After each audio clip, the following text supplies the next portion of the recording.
Welcome to Hashtime with Navguzi Chwanuka. This is a place where we help you unravel social constructs, discuss self-development in line with mental health, emotional well-being, and everything in between that directly or indirectly affects us in the millennial world around us.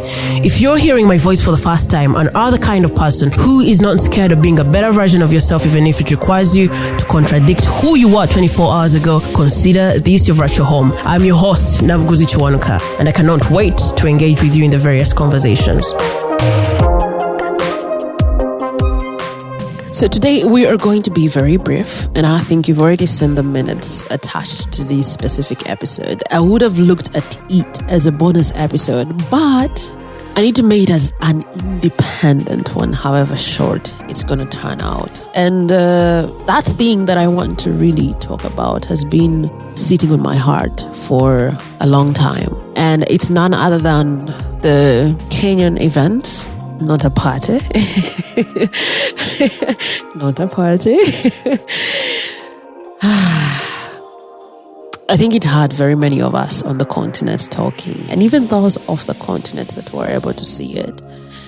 And that is DJ Brownskin and the Late Wife's video that trended for a couple of days. And I think that happened maybe 2 weeks ago. I'm not very sure. Like, so many things keep happening, man. I don't know how we're managing to cope, but this is also going to be eating us away. 1 minute we're dealing with this, and then we're thrown in another direction, like that. But going back to what has brought me today, yes, I've been avoiding that conversation because, okay, maybe not entirely avoid it, because I found myself rebutting some people in the comment sections when I saw that they were really going off course. So, yeah, like we already saw the 7-minute video. We saw Sharon, may she rest in peace. We saw the late Sharon going as far as, I don't know, man, language barrier. I'm still learning Swahili, not actively, very passively learning Swahili. But you could tell that there was conflict between the two parties that we saw in the video. Of course, for the guy, we are only seeing his legs, and we are fully seeing Sharon going as far as mixing poison, drinking it, feeling like, I think life is leaving her body or stomach ache, and then falling to the feet of the guy. And this guy is just recording, you know? I think like I said, I was avoiding it. I was avoiding the conversation because it gets really overwhelming. And at some point, you also don't want to be the bearer of bad news. Like, you don't want to be. And yet these conversations are very important. And I think that's why I have ended up coming and feeling like I cannot let this go forward without me addressing this. So what pushed me also to get into the comment section was seeing some of us feeling like we're far above Sharon. And there were comments like, anyway, some people have mental illnesses. You know, that kind of, like we are bragging, we are doing good, so we can't reach that kind of thing. Yes, some people's struggles can drive them into attempting or dying by suicide, but that's not the only cause of suicide. And we've talked about this. We've really talked about this. But I also know for a fact that we have to keep going over and over this, because the stigma and the misinformation that has been going on has been existent for a very long time. And we're really new in the field. So yeah, we are going to keep going over and over this. So I promise I won't get tired. But if we are really honest enough in our assessments, we would take into consideration that we have had stories of people who were rescued maybe from buildings after losing huge amounts of money from betting, and other people couldn't help it when their relationships ended. We cannot decide that Sharon was mentally ill. We cannot decide. We cannot just dismiss it as such, because we don't even have the moral or professional authority to diagnose her as a mentally ill person. All we saw in the 7-minute video was that the couple seemed to be operating from different area codes. And that's why I find it important for us to have more conversations on conflict resolution. In simpler terms, when you hear the word conflict resolution, I think for the most part where I had conflict, it was political. I think we barely use the word conflict when we're dealing with emotions or relating with one-on-one. But in simpler and understandable words, conflict resolution would be looked at as a process of resolving disagreements, disputes with oneself or between people. Yep.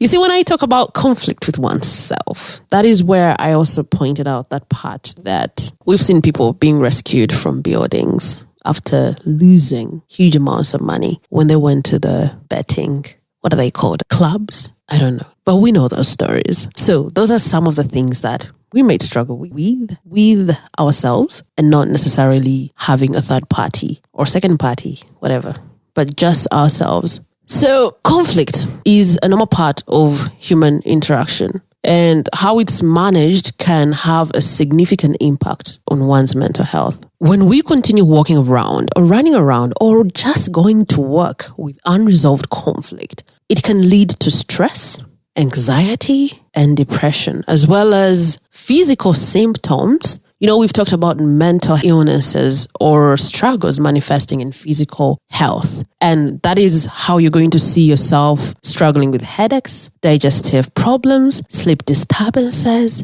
and a couple of other things. Might even be, if you have underlying problems, these things are brought forward when you're walking around with unresolved conflict. In some cases, it can even contribute to the development of more serious mental health issues such as post-traumatic disorder. So how do we effectively resolve conflict? I think this forms the most important part of today's conversation. Effective conflict resolution involves learning and practicing effective communication skills, empathy, problem solving, and negotiation skills. If the late Sharon ably communicated her disgruntlement, maybe DJ Brownskin would have listened. Had there been a safe space for Sharon to vent, maybe she wouldn't be filled so much with stress to a point of considering to poison herself. Had there been a space for active listening and empathy, perhaps DJ Brownskin would understand where the lady's grief is coming from. Had there been some form of negotiation, even if it led to divorce, maybe we wouldn't be talking about Sharon as the late. Her kids would still have their mother alive. You know, when this video was released, there were two sides of the conversation. And for the most part, we had the women angry at the guy and the men angry at Sharon. Of course, at some point, they were mixed up. The genders were mixed up. There were those on the side of Sharon and those on the side of DJ Brownskin. And what pissed us off most on the side of Sharon was the lack of empathy. You know, the internet was so mad for the most part at how the man sat back and just recorded the events without trying to stop the wife or even help her take the milk. I was shocked at his choice to be immobile. But here's the thing. Just like you and I don't have all the facts related to this couple's relationship, this didn't look like a first-time occurrence. I don't know what you think, but it didn't look like it was the first time. Because when you see something for the first time, you run. When you see a dog in someone's compound, the first thing that your brain tells you is, oi, you're unsafe. Run for your life. But this guy just sat back. I don't know, was he drunk? Was he sober? But in all instances, I think even if he was drunk, he would have run so fast. So this to me didn't look like a first-time occurrence. Have you ever been threatened so much to a point of ceasing to care what may come out of that threat? Have you ever gotten to that point? You know, a dog barks so much, you know it does not bite. Like the adage says, barking dogs seldom bite. I feel like this is where this guy had gotten to. I don't know what you think, but I really feel like, because in no way does someone just sit back looking at someone poisoning themselves. In no way, unless they're psychopaths. And again, like I had mentioned, that we do not have the facts to this relationship, but I feel like this guy had gotten to that point. The point of exhaustion, like, man, I am tired. Let me just get my phone out and have this recorded. again, on empathy, when Sharon fell to DJ Brownskin's feet, I just knew it was a cry for help.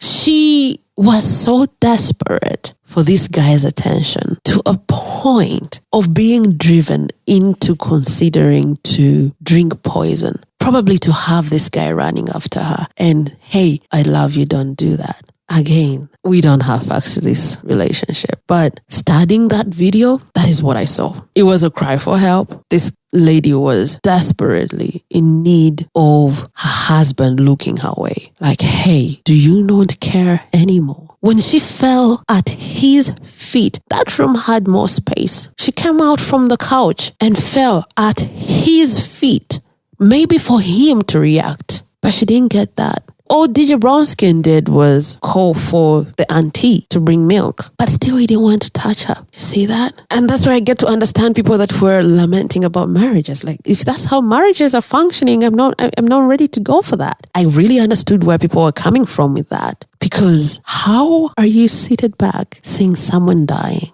and you don't move a finger? Just sit back with a phone and record. Hey, a huge part of me is very sure that had it been DJ Brownskin giving Sharon this milk, she was going to take it. Her intention was not to off herself. She just wanted to see, again, I'm assuming. But I believe it is the truth. For someone that you want to leave, I don't think you really want to fall at their feet.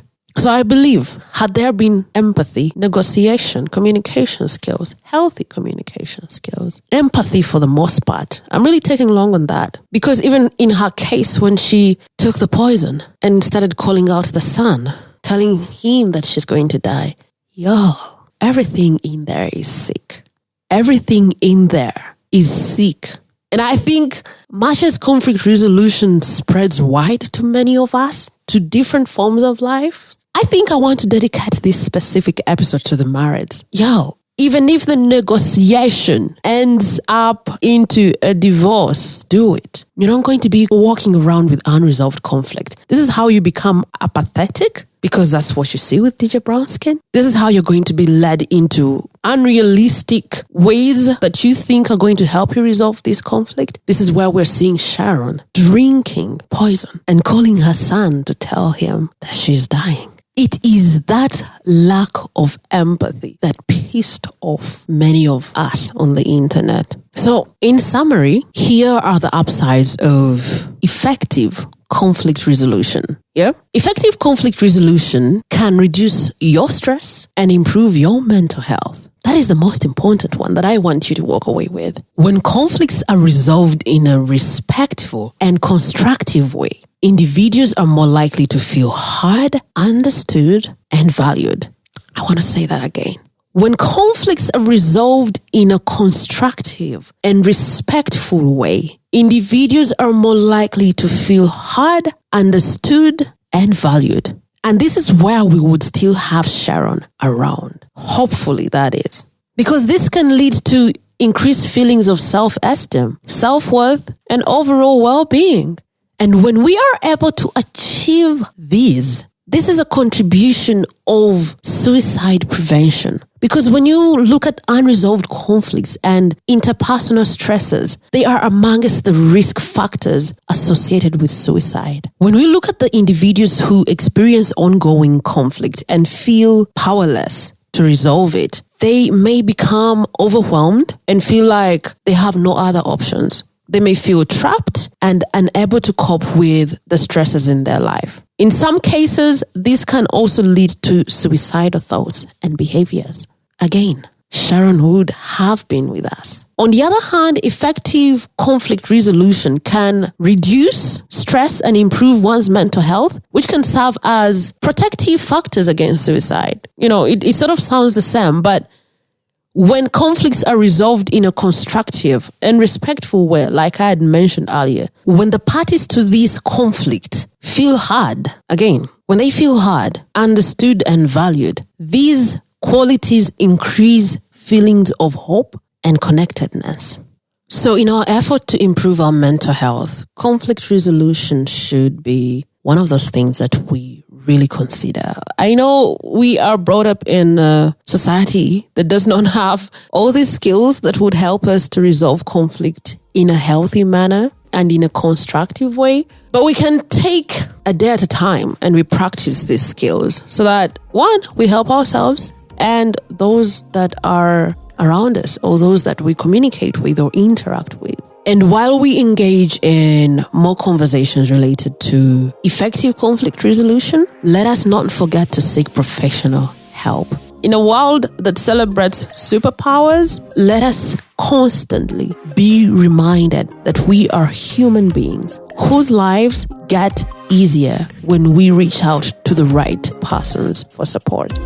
Thank you so much for tuning into another episode of Hashtime with Nabguzi Chwanuka. If you loved what you heard, make sure you subscribe to Hashtime with Nabguzi Chwanuka in your podcast platform of choice and share it with your friends, loved ones, and everyone that you believe is affected by the millennial world around us. Also, feel free to share your insights about what connected with you on social media and be sure to tag us. We are at Hashtime with Nabguzi Chwanuka on Facebook and Instagram, and on Twitter our handle is at HTNK Podcast. Also, you can use the hashtag HTNKInsation. I really look forward to hearing more unity amongst us and more healthy and constructive and respectful ways of resolving conflict. I don't want to hear you hitting each other. I don't want us to off each other because we don't have a right to do that. Let us just be respectful. Let us be supportive. Let us be open to hearing each other's sides. Let us be helpful to one another.